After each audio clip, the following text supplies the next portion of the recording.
أهلا بيكم وفيديو جديد. ياسمين رئيس تحتفل بحنتها وحفل الزفاف الأسبوع القادم على رجل الأعمال أحمد عبد العزيز زوج ابنة الفنانة رغدة سابقا، ولكنه انفصل عنها. وفي الزواج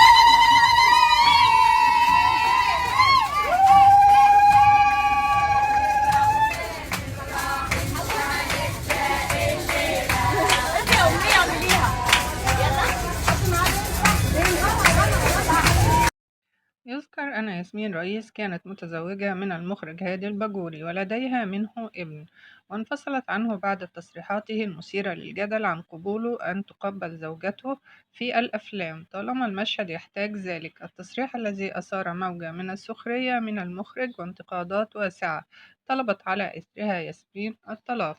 لو وصلت لحد هنا ما تنسوش لايك للفيديو والاشتراك في القناة، واشوفكم في فيديو جديد.